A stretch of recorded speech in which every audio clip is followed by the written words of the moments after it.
Hello everyone, let me introduce myself. My name is Rista Veronica Nainggolan. I am student from the Indonesian Language Education Study Program, Faculty of Teaching and Educational Science, AKBP Nomensen Pematang Siantar University. Today I will present the result of my understanding of our material on passive voice. This is assessment for an English course with the teaching lecture by Mr. Widiarman Purba SPD MPD. Okay, here I will explain about passive voice. Apa sih passive voice itu di dalam bahasa Inggris? Passive voice is a sentence in which the subject is subjected to the work or action of the verb. This means that the subject in the sentence does not perform the action but is subjected to an action or if passive. Passive sentence can also be used to express activities or events where the culprit is not clearly known. Yang dimana dalam bahasa Indonesianya kalimat pasif adalah kalimat yang subjeknya dikenai pekerjaan atau tindakan dari kata kerja, yang artinya subjek dalam kalimat tersebut tidak melakukan tindakan tetapi dikenai tindakan atau pasif. Okay, the next is passive voice formula and example atau rumus kalimat pasif dan contohnya. The first, affirmative sentence atau kalimat positif, yang menjadi rumusnya adalah subject plus auxiliary verb plus past participle atau verb 3 plus by plus object. For example, Karina eat the meatball. Dalam bahasa Indonesianya, Karina makan bakso. Ini merupakan masih dalam bentuk kalimat aktif, sehingga dapat diubah menjadi kalimat pasifnya, yaitu the meatball is eaten by Karina, di mana yang menjadi subjeknya adalah meatball, yang menjadi auxiliary verbnya atau kata bantunya atau kata kerja bantunya adalah is. Kemudian yang menjadi past participle atau verb 3-nya adalah eaten plus by atau oleh plus objeknya adalah Karina.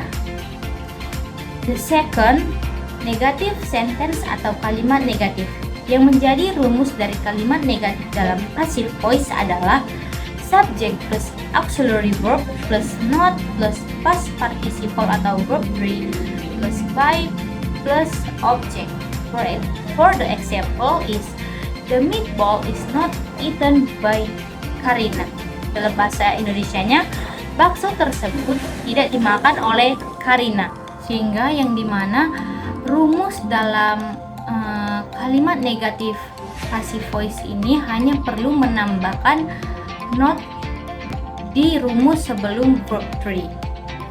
The third, interrogative sentence atau kalimat tanya, yang menjadi rumusnya adalah auxiliary verb plus subject plus past participle atau verb 3 plus by plus object. For the example, is the meatball eaten by Karina? Atau dalam bahasa Indonesianya, apakah bakso dimakan oleh Karina?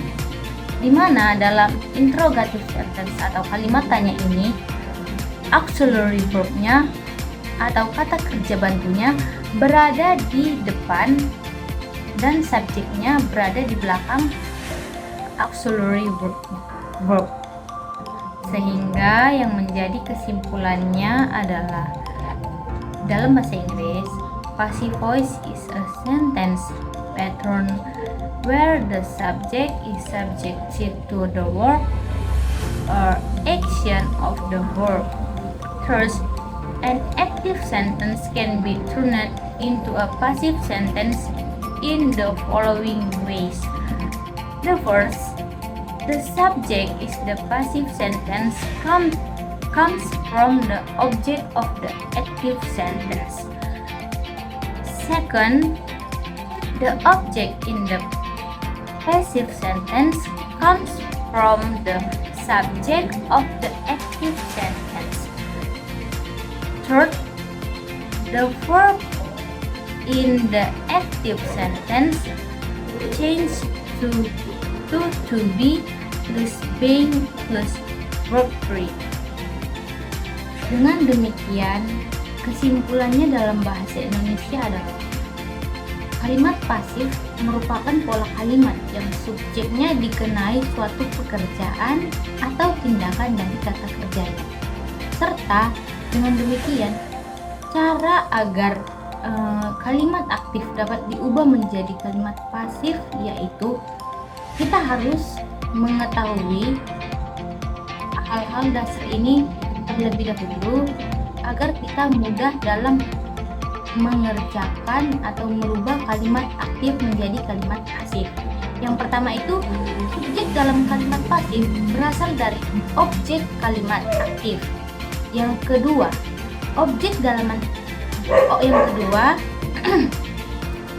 dalam kalimat pasif berasal dari subjek kalimat aktif. Dan yang ketiga, verba atau kata kerja dalam kalimat aktif berubah menjadi to be tambah being atau tambah verb 3. Sekian penjelasan mengenai passive voice dalam bahasa Inggris. Apabila ada kesalahan dalam pemberian atau penjelasan materi, saya mohon untuk dimaafkan. Terima kasih.